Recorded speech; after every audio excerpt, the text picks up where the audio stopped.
कृष्णाय कृष्ण भक्ताय तद्भक्ताय नमो नमः। हे कृष्ण करुणा सिंधु दीनबंधु जगत्पते गोपेश गोपिका कांत राधा कांत नमोस्तुते। तप्त कांचन गौरांगी राधे वृंदावनेश्वरी वृषभानुसुते देवी तां नमामि हरिप्रिये। सर्वमंगलमंगल्ये शिवे सर्वार्थसाधिके शरण्ये त्र्यंबके गौरी नारायणी नमोस्तुते। जय मां जगज्जात्री माता की जय। जय गुरु।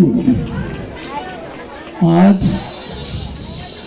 एरकम एकटी अनुष्ठाने যেখানে মাতৃভক্তরা জগদ্ধাত্রী মায়ের ভক্তরা আদিশক্তি যুব সংঘ তরুণ নূতন প্রজন্ম এই নূতন প্রজন্মের মধ্যে এরকম ভক্তি এবং ভক্তি প্রকাশের যে বিধান তারা করেছেন সুন্দরভাবে আয়োজন করেছেন। তাই উপস্থিত সবাইকে সবাই মাতৃভক্ত ভক্ত এই ভক্ত সংযোগ মণ্ডলী আছেন মাতৃমণ্ডলী আছেন যুবক যুবতীরা আছেন কিশোর কিশোরীরা আছেন সবাইকে প্রথমেই আমার অন্তর্নিহিত শ্রদ্ধা ভক্তি ভালোবাসা স্নেহ অর্পণ করছি। বিশেষ করে এই যুব সংঘের মাননীয় সভাপতি মাননীয় সম্পাদক সহ সদস্যবৃন্দ সবাইকে আমার আন্তরিক শুভকামনা জানাচ্ছি। আর যেহেতু মা এখানে আছেন মা জগদ্ধাত্রী সেই মায়ের আশীর্বাদ বাড়ি যেন সবার উপরে পড়ে সবাই যেন সেই আশীর্বাদ বাড়িতে সিঞ্চিত হয়ে ধন্য হয় এবং সবার সর্বাঙ্গীন মঙ্গল সাধিত হয় শ্রী মায়ের শ্রীচরণ কমলে এটাই প্রার্থনা নিবেদন করছি। আজ এই অনুষ্ঠানে এসে আমি অত্যন্ত গর্বিত অভিভূত। এই তারুণ্যের মধ্যে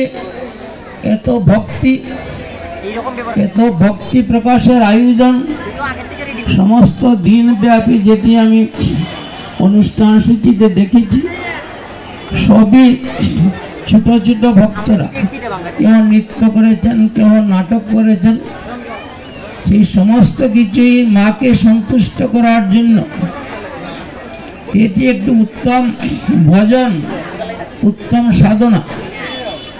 মা জগজ্জননী সেই মহামায়া সেই মহামায়ের নানা রূপে আমাদের মঙ্গলের জন্য এক একভাবে আবির্ভূত হন জীবের মঙ্গল বিধান করেন। তাই কখনো তিনি পার্বতী কৈলাসে পার্বতী তিনি দুর্গা দশভুজা আবার তিনি কখনো অষ্টভুজা কখনো দ্বিভুজা কখনো চতুর্ভুজা সব রূপেই তিনি আমাদের মঙ্গল করেন কারণ তিনি মাতা। মা শব্দটি বড় মধুর। মা শব্দটির উপরে জগতে কোনো শব্দ নেই। যে মায়ের স্নেহ মমতাই আমরা ছোট সময় থেকেই গঠিত হই। গর্ভধারিণী মা আছেন সেই গর্ভধারিণী মা আমাদেরকে যত্ন করে সবাইকে যত্ন করে লালন পালন করে উপযুক্ত করে তুলেন। তাই সমস্ত গর্ভধারিণীর মায়ের মধ্যে সমস্ত মাতৃরূপের মধ্যেই এই জগৎজননীর আবির্ভাব আছে। তাই জগৎজননীকে সবাই যেভাবে আমরা মাতৃরূপে আরাধনা করছি, আপনারা করছেন, তেমনি প্রত্যেকের ঘরে একজন সাক্ষাৎ মা আছেন, যাকে আমরা সাক্ষাৎ দেখতে পাই, সাক্ষাৎ তার সান্নিধ্য লাভ করি।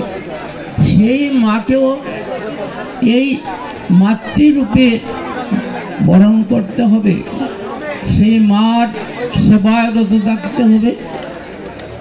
সেই মাকে মা তো এমনি আপন, তিনি স্নেহ করেন, তো কোনো অবস্থাতেই যেন মার কোনো দুঃখ না হয়। এখন যারা তরুণ আছেন, তারা একদিন বয়স হবে, মাও ধীরে ধীরে, প্রত্যেকের মায়ে ধীরে ধীরে বয়স্কা হবেন, বৃদ্ধা হবেন। তাই এটি আমাদের প্রথম আরাধনা হবে, যেন আমাদের প্রত্যেকের সাক্ষাৎ যে জননী আছেন ঘরে, তিনি যেন কোনোভাবে অবহেলিত না হন।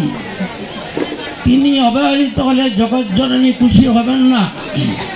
আর তিনি যদি সন্তুষ্ট হন সন্তানের উপর, তাহলে জগৎজননী এমনিতেই পূজিত, সন্তুষ্ট। এটি প্রথম পূজার দ্রব্য। তাই আমাদেরকে যেমন জগৎজননীর আরাধনা করতে হবে, তেমনি নিজের মায়ের, গর্ভধারিণী মায়েরও সন্তুষ্টি বিধানের সেবা করতে হবে। এটি প্রধান কাজ। এই তারুণ্য যে উদ্যোগ নিয়েছেন, তাতে আশা করি সবার মধ্যে সেই ভাব জাগ্রত হবে।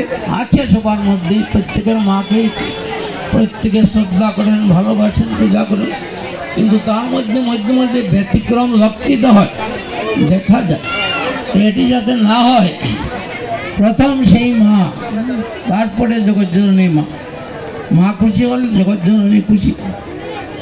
যাই হোক, আমি এই অনুষ্ঠানে উপস্থিত হয়ে অত্যন্ত খুশি। আমার জীবনেরও শেষ পর্বে, জীবন কাটতে শেষ পর্বে সবার মতোই তরুণের মধ্যে মিশে যেয়ে মার বন্দনা করতে আসছি। তাই আজকে আমাকে যে সম্মাননা দিয়ে দেওয়া হয়েছে গুণীজন হিসেবে, আমি গুণীজন কিনা জানি না, গুণীজন নয়, আমি সবার ভালোবাসার কামনা করি, সবার শ্রদ্ধা ভক্তি। তাই এই যে সম্মাননাটি, এটি হচ্ছে প্রথম হচ্ছে জগদ্ধাত্রী মায়ের আশীর্বাদের প্রতীক। তারপরে এই যুবসংঘ, আদিশক্তি যুবসংঘের প্রত্যেকের আমার প্রতি যে ভালোবাসা, শ্রদ্ধা, ভক্তি, তার একটি প্রতীক, এটি দেখলেই সেটি মনে হবে। তারপরে অগণিত ভক্ত যারা উপস্থিত আছেন, তারা সেটি দেখেছেন, লক্ষ্য করেছেন।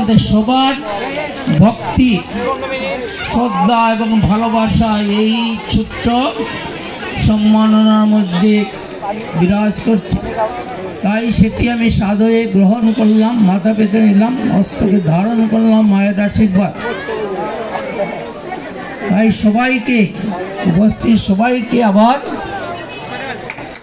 আমার মায়ের, জগৎজননী মায়ের, জগদ্ধাত্রী মায়ের আশীর্বাদ নেওয়ার জন্য আহ্বান করছি। আর সেই সঙ্গে আমার শুভকামনা সবার জন্য রইল, আমার ভালোবাসা রইল, আমার আশীর্বাদ রইল। সবার মঙ্গল হোক, মায়ের প্রতি ভক্তি শ্রদ্ধার উত্তর উত্তর বৃদ্ধি হোক, জগৎজননীর প্রতি তেমনি এই গর্ভধারিণী মায়ের প্রতি বা পিতার প্রতি সেটি বৃদ্ধি হোক। প্রথম গুরু হচ্ছেন মাতা পিতা। তাই মাতা পিতা সেবা করলে জগৎ গুরু খুশি হন, জগৎ জননী খুশি হন, আর জগৎ জননী খুশি হলে জগৎ পিতা খুশি হন। এই যে জগদ্ধাত্রী মা, যদি একটু করতে পারি সময় হয়, এই মা হচ্ছেন তত্ত্বজীবী। এই ভগবান, স্বয়ং ভগবান নারায়ণ রূপে আছেন, বিষ্ণু রূপে আছেন, কৃষ্ণ শ্রীকৃষ্ণের অনন্ত শক্তি আছে, তার মধ্যে তিনটি শক্তি প্রধান। সেই শক্তিগুলো হচ্ছে মহামায়া শক্তি, যুগমায়া শক্তি আর লাদিনী শক্তি। এই মহামায়া শক্তিটি হচ্ছেন জগজ্জননী মা রূপে সংসার আবির্ভূত হন, নানা রূপ ধারণ করে আসেন। তাই মা খুশি হয়ে যিনি শক্তিমান, যিনি শক্তিমান স্বয়ং ভগবান, তিনি খুশি হবেন, আনন্দিত হবে। আমাদের প্রত্যেকেরই প্রধান কর্তব্য হচ্ছে জগতের সকলকে আমার আচরণ দ্বারা, আমার ব্যবহার দ্বারা, আমার কথাবার্তার দ্বারা, আমার জ্ঞানের দ্বারা, ভক্তির দ্বারা সকলকে খুশি করা, সকলের সেবা পরায়ণ থাকা। আর এই আদিশক্তি মায়েরকে খুশি করার জন্য তার সেবা করা, তা দিয়ে গোবিন্দ খুশি হবেন, ভগবান খুশি হবেন। এটি মানব জন্মের প্রধান পুরুষার্থ, মানব জন্মের সার্থকতা। তাই সবাই যেন মায়ের কৃপায়, সেই জগৎগুরুর কৃপায়, ভগবানের কৃপায় সুস্থ সুন্দরভাবে জীবন নির্বাহ করতে পারেন। তার আশীর্বাদ এ সবাই খুশি থাকেন, আনন্দিত থাকেন।